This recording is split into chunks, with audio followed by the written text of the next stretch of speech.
پھر سڑکیں بند ہو جائیں گی، پھر احتجاج ہو جائیں گے، پھر ہمارے اپنے بھی یہ نعرہ بلند کرنا شروع کر جائیں گے توہین ہو گئی مقدسات کی۔ تو کیا ہمارے مقدسات نہیں؟ کیا اس ملک میں حضرت ابو طالب کی توہین نہیں ہو رہی؟ کیا اس ملک میں یزید کو رضی اللہ نہیں کہا جا رہا؟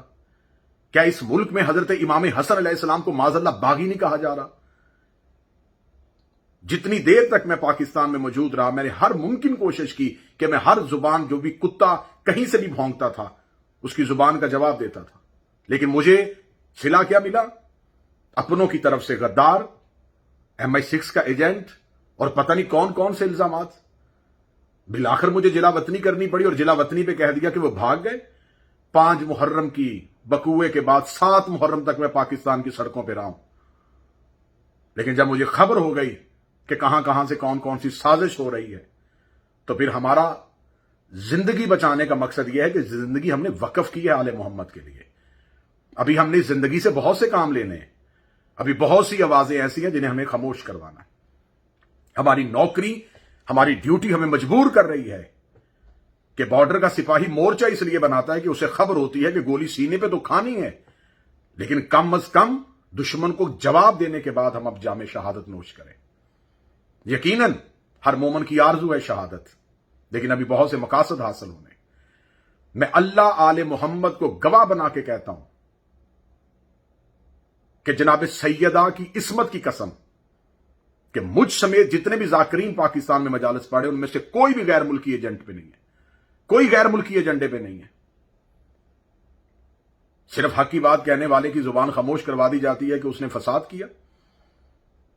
اسلام آباد میں مجلس 4 محرم کو پڑھی گئی ہے، 1 محرم کو مجھ پہ گجرانوالہ بیان کر دیا گیا، کس وجہ سے؟ کہ 4 لڑکے شیعہ ہوئے تھے، اور کہہ دیا گیا کہ وہ شیعہ نہیں تھے۔ پھر انہی کے سٹامپ پیپر عدالت میں گئے اور عدالتوں نے پھر اس پرچے کو ختم کیا۔ میں نے کبھی اپنی صفائی کسی بھی فورم پہ آ کے نہیں دی، کسی ویڈیو بیان پہ نہیں دی، میرے وقت کا امام دیکھ رہا ہے۔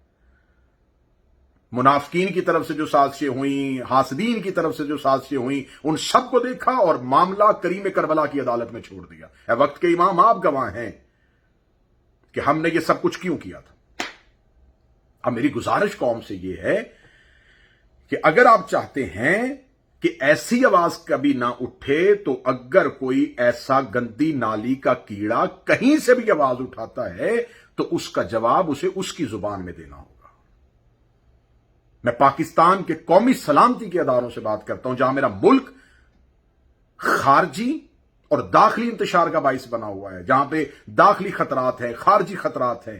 اور کل اپوزیشن کی جماعتوں کے ساتھ پاکستان کی پاک فوج کے سربراہ نے اور DGI نے جو ایک مشاورتی اجلاس کیا، یقیناً ہم شیعہ اس ملک میں محب وطن ہیں، ہم اتحاد پسند ہیں، ہم چاہتے ہیں اس ملک میں امن ہو، ہم چاہتے ہیں اس ملک میں ہر ایک کو مذہبی آزادی ہو۔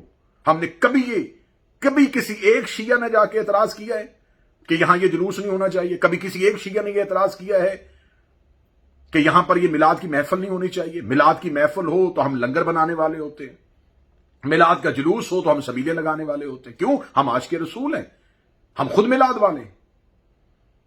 لیکن جو ہی محرم الحرام آئے گا، یہ ذاکر نہیں پڑے گا، یہ خطیب نہیں پڑے گا، اس جگہ مجلس نہیں ہوگی، یہ جلوس نہیں جائے گا، یہاں سے روٹ نہیں ہونا چاہیے۔ کیوں؟ کیا ہم اس ملک میں ٹیکس نہیں دیتے؟ کیا ہم غیر ملکی آباد ہیں؟ کیا ہم مہاجرین ہیں؟ کیا ہم وقتی طور پہ پاکستان میں آئے ہیں؟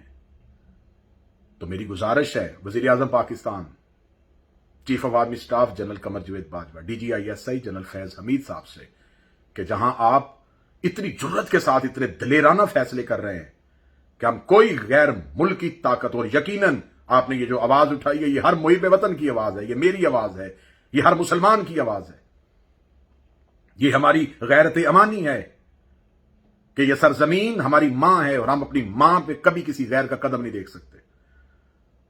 یقیناً یہ آپ کے فیصلے جرت مندانہ اور دلیرانہ ہیں، لیکن میری گزارش یہ ہے کہ اس جرت مندانہ اور دلیرانہ فیصلوں کے ساتھ آپ اپنے ملک کے اندر پیدا ہونے والے ان اختلافات کی وجہ ڈھونڈیں۔ آپ رد عمل پہ تو اعتراض کرتے ہیں، آپ عمل پہ اعتراض کیوں نہیں کرتے؟ ہمیشہ رد عمل آتا ہے عمل پہ۔ آپ ہم سے پوچھتے ہیں کہ آپ نے گالی کیوں دی، آپ ہم سے پوچھتے ہیں کہ آپ نے یہ کیوں کہا، ہم سے پوچھیں۔ کہ اس ملک میں اہل بیت، اس ملک میں محمد و آل محمد علیہ السلام کے بارے میں کون کون سی بکواسات کی جا رہی ہیں. یہ جس ملعون نے آواز اٹھائی ہے، یہ جس کمینے کی طرف سے یہ کلپ وائرل ہوا ہے، یہ ابتسام الہی اور حشام الہی کا پالتو ہے. وہ آزاد ہیں، ان سے مشورے لیے جاتے ہیں، اور وہ دین کے ٹھیکیدار ہیں. وہ کوئی بھی بات ہوتی ہے تو وہ فوراً ویڈیو کلپ بنا دیتے ہیں. وہ اہل سنت کے خلاف بھی بناتے ہیں، وہ اہل تشیع کے خلاف بھی بناتے ہیں. لیکن اس ملک میں غلامی کا پٹا ہے تو صرف ہمارے گلے میں. میں گزارش کروں گا قومی سلامتی کے اداروں سے، وزیر اعظم پاکستان سے، عسکری قیادت سے، سول حکمرانوں سے، کہ ہم اس ملک میں واللہ با خدا امن چاہتے ہیں. ہم نہیں چاہتے یہاں فرقہ واریت ہو، ہم نہیں چاہتے یہاں دنگا اور فساد ہو. ہم کبھی کسی غیر ملکی ایجنڈے پہ اس ملک میں افراتفری نہیں چاہتے. خدا لعنت کرے اس کے، اور قیامت والے دن اس کا شمار اللہ اور اس کے رسول کے دشمنوں کے ساتھ ہو جو کسی غیر ملکی ایجنڈے پہ اس ملک کا امن خراب کر رہا ہو.